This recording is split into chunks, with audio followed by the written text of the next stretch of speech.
She thought it was just a routine traffic stop until she saw the tattoo that made her blood run cold. The red and blue lights flashed against the damp pavement as Officer Rebecca Hayes eased her patrol car to a stop behind the black SUV. The vehicle had been going 7 miles over the limit, nothing worth a second thought on most nights, but something about the way it veered slightly before braking caught her attention. She sighed, rolling her shoulders to shake off the tension creeping in. It had been a long shift, the kind that made her question why she hadn't just taken the desk job her supervisor kept pushing on her. But no, Rebecca wasn't built for paperwork.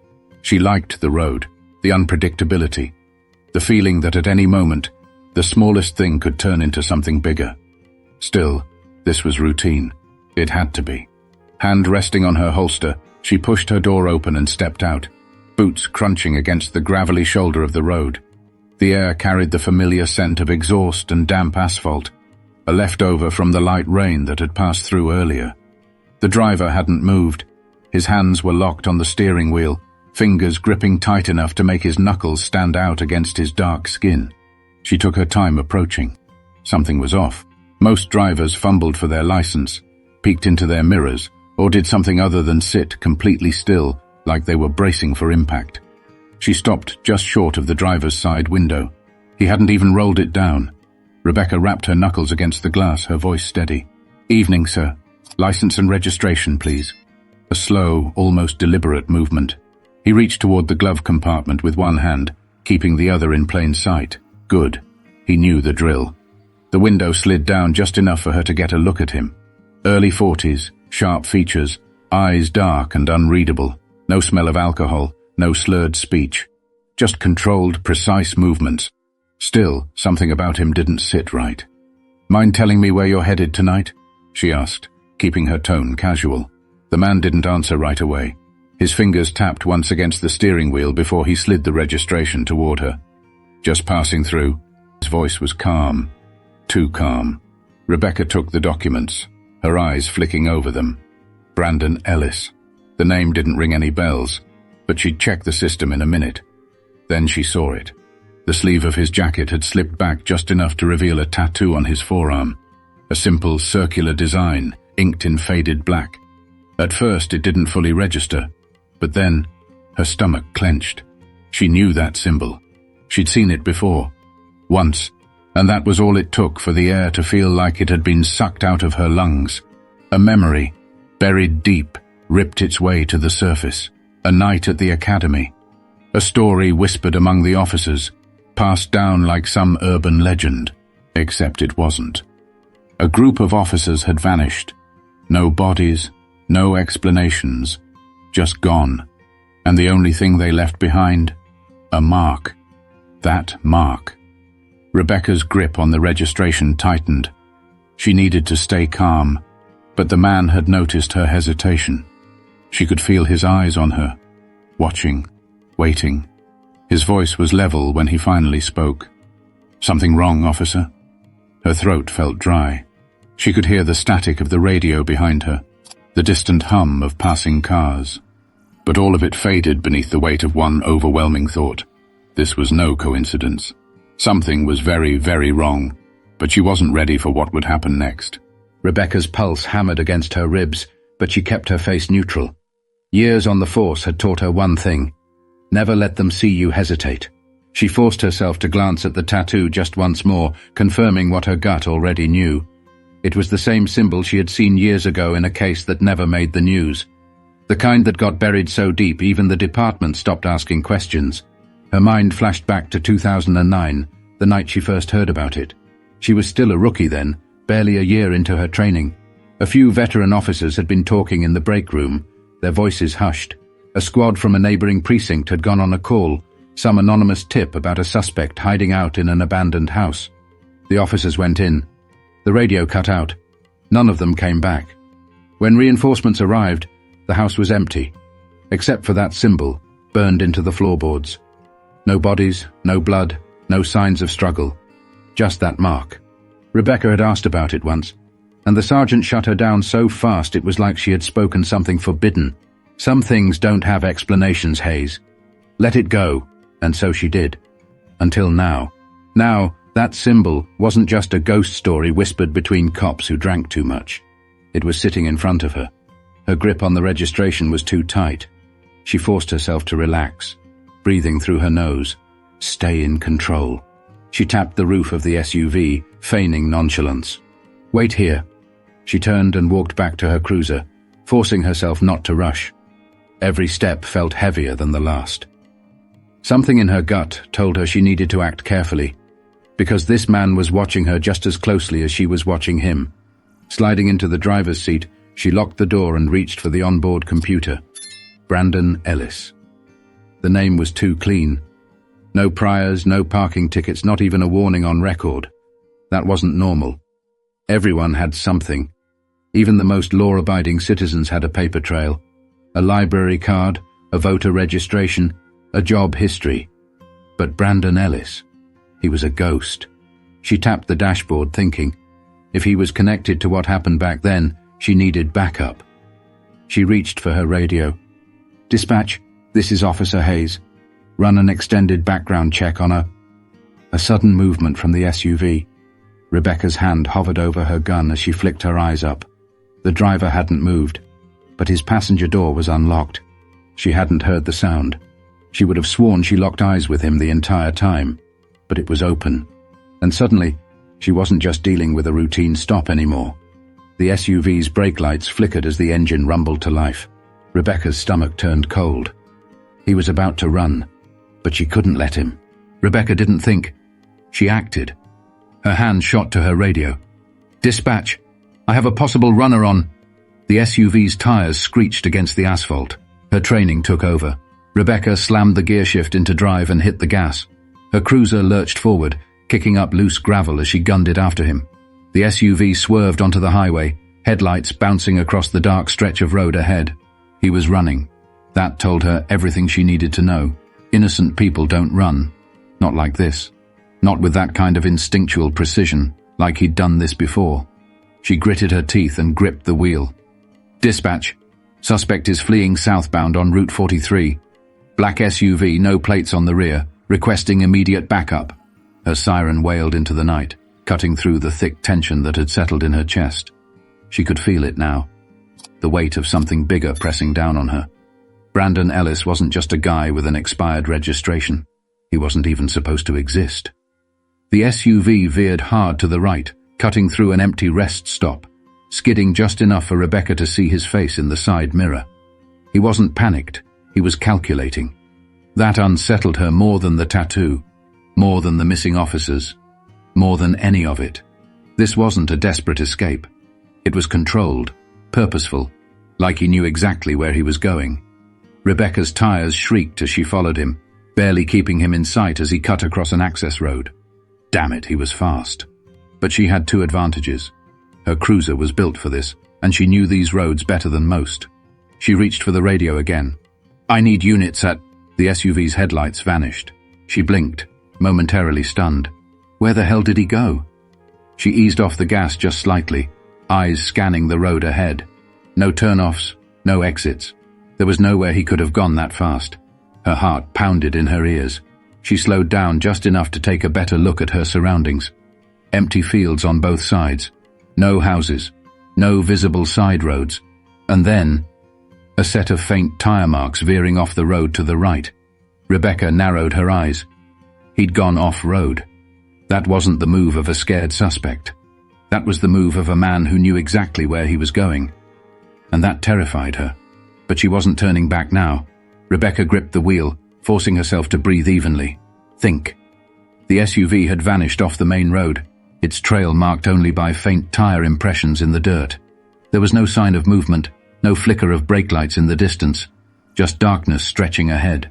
Every instinct screamed at her to wait for backup, but backup wouldn't get here fast enough. And if she let him slip away now, she might never find out who he really was, or what he was hiding. She guided the cruiser onto the dirt path, headlights cutting across the uneven terrain. The earth was still damp from the rain, the ground soft enough to hold the marks of the SUV's tires. He had to be close. But as she drove deeper, a familiar uneasiness settled in her chest. This place. She had been here before. Her grip on the steering wheel tightened, as her mind flashed back to the past, 12 years ago, a case she was never supposed to be assigned to. She was still new to the force, still naive enough to believe that every case had a clean resolution, that justice always won. It started with a missing officer, a patrolman who radioed in for a routine welfare check at an old farmstead just outside city limits. Then he went silent. When the department sent reinforcements, they found nothing. No car, no body, no signs of struggle. Except for that damn symbol burned into the barn's rotting wooden door. And now, years later, miles away, she was staring at it again. Her headlights illuminated the same mark. It was carved into the side of an abandoned storage shed just ahead, the faded wood barely holding its shape against time. The SUV was parked just beside it. Engine off. No movement. Her stomach twisted. This wasn't a coincidence. It was a setup. She reached for her radio, forcing steel into her voice. "Dispatch, I have located the suspect's vehicle. Requesting immediate backup at..."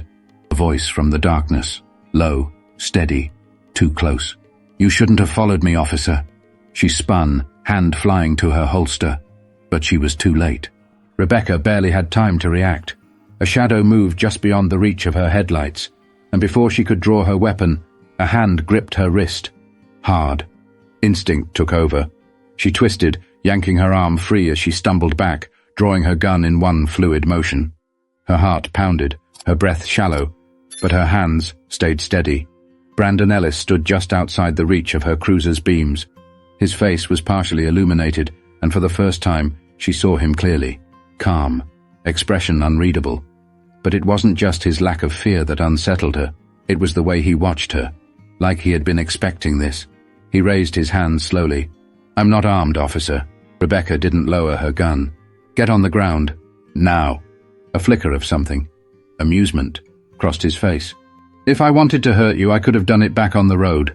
Her pulse hammered, but she didn't let it show. "Don't engage. Control the situation. I won't say it again."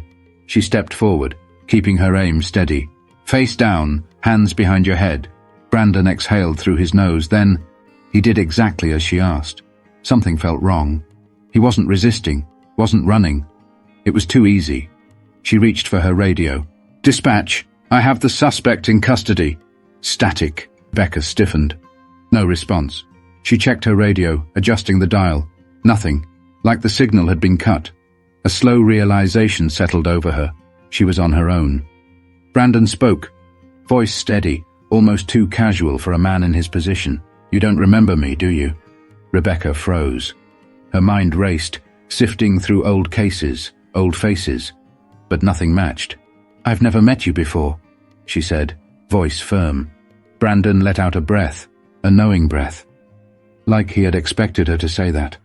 "You should have left it alone," he murmured. But now, it's too late. A chill ran through her, not from fear, but from something deeper. Recognition. There was truth in his voice. And suddenly, Rebecca knew. This wasn't about the traffic stop. This was about her. She wasn't the one hunting him.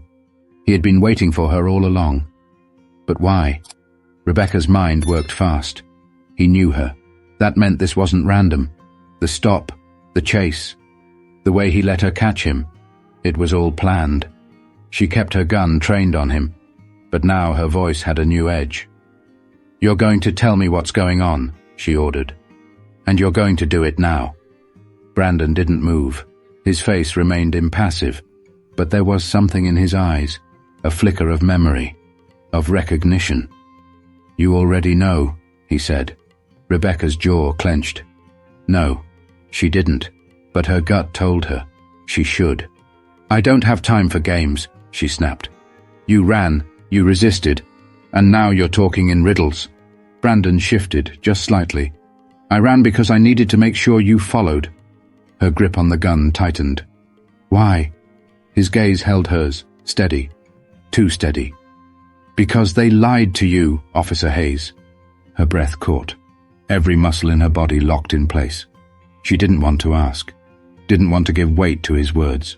But some part of her, the part that had never stopped wondering, needed to know. "Who lied to me?" she demanded. Brandon's jaw tensed. He hesitated, and that hesitation told her everything. because whoever it was, he was afraid of them. Rebecca's mind raced back to the missing officers, the ones the department stopped talking about, the ones who disappeared without a trace. Her superiors told her to forget, and she did, because it was easier than asking the questions no one wanted to answer. But now, standing in the dark, facing a man she was supposed to arrest, Rebecca felt something she hadn't in years, a nagging certainty, the feeling that something had been off all along. Brandon swallowed hard, then spoke. They didn't just disappear. Rebecca's blood ran cold. She didn't want to hear the rest, but she had no choice, because whatever he was about to say, it was going to change everything. Rebecca's breath felt tight in her chest, like something heavy had settled there. They didn't just disappear. Brandon's words echoed in her head, but she wasn't ready to accept them. Not yet. You're lying, she said, her voice sharper than she intended. You're trying to mess with me. Brandon didn't flinch. Am I? Her gun was still trained on him, but she wasn't sure why anymore. If he wanted to hurt her, he would have done it by now. She exhaled sharply. Start talking. From the beginning. Brandon slowly shifted to sit on his knees, still keeping his hands visible. It started long before you ever put on that uniform, he said. Your department has secrets, Officer Hayes. The kind they bury so deep, they hope no one ever digs them up. Rebecca kept her stance firm, but her mind was already working. What was he talking about? Brandon continued. 12 years ago, a unit of officers was sent to investigate an abandoned property. They were supposed to bring in a suspect, a routine operation. Rebecca swallowed. She knew this part. They never came back, she said quietly. Brandon nodded. That's what they told you. He paused. But what if I told you some of them did come back? Rebecca stiffened. Oh, that wasn't possible. If that were true, there would be a record, she said. Someone would have said something. Brandon let out a slow, humorless chuckle. You really think they'd leave proof? Rebecca hated that she didn't have an answer. Brandon leaned forward slightly. They weren't just officers. They were part of something else. Something bigger. The ones who survived. They weren't allowed to talk. A wave of unease crept up Rebecca's spine. What do you mean, allowed? Brandon's jaw tightened. You ever wonder why no one questions it? Why no families demanded answers? Why every single person who ever looked into it just stopped? Rebecca felt a knot in her stomach. Brandon's eyes locked onto hers. Because they were made to stop. She clenched her teeth. That doesn't make sense. But even as she said it, her mind was racing back to every time she had asked about that night. The way her questions had been shut down. The way the case had been erased like it never existed. Brandon's voice was low, steady, too steady. You think this is about me? He shook his head. It's about you. Rebecca's breath caught. What? Brandon exhaled. You were supposed to be one of them. A chill passed through her. One of who? Brandon looked at her like he was waiting for her to put it together. You were meant to be on that case, weren't you? Rebecca's stomach turned. She was. 12 years ago she had been on that rotation. She should have been on that call. But at the last second, she was reassigned. She had never questioned why. Until now. Brandon's voice dropped lower. They didn't save you. They spared you. Becca's grip on her gun faltered. Because deep down she knew. He wasn't lying. And that meant everything she believed was a lie. Rebecca's hands ached from gripping the gun too tightly. Her heartbeat pounded in her ears, but everything else, the night air, the sound of her own breath, felt eerily still. Brandon didn't move. He was waiting. Waiting for her to decide. She had spent her whole career believing in the system. In rules, in justice, in the idea that the badge she wore meant something. But now, standing in the middle of nowhere, face to face with a man who shouldn't exist, she realized. Maybe she had been wrong all along. Maybe justice wasn't about following orders. Maybe it was about seeing the truth, even when it terrified you. She exhaled slowly, lowered her gun. Brandon's shoulders relaxed just slightly, but he didn't look relieved. He looked prepared. You're making the right call, he said. Rebecca shook her head. No. She kept her voice steady. I'm making my own call. For the first time all night, Brandon smiled. But the moment was short-lived. A set of distant headlights appeared over the hill. Rebecca's stomach dropped. Brandon tensed. They found me. The backup she had called earlier. It wasn't coming for her. It was coming for him. Rebecca had two choices. Let them take him, or do something that would change her life forever. Brandon met her eyes. If they take me, I don't make it out alive. And somehow she already knew that was true. Her grip tightened on her radio. She had spent years asking the wrong questions. Now she had the answer. And it was time to act. Rebecca had spent her whole career believing the truth would always reveal itself. Tonight, she learned, sometimes you have to fight for it. But the real question is, would you? When faced with a choice between what's right and what's easy, would you risk everything for the truth? Because sometimes doing the right thing means breaking the rules, and not everyone is brave enough to make that choice. If you enjoyed this story, make sure to subscribe and leave your thoughts in the comments. What would you have done in Rebecca's place? Let's talk about it.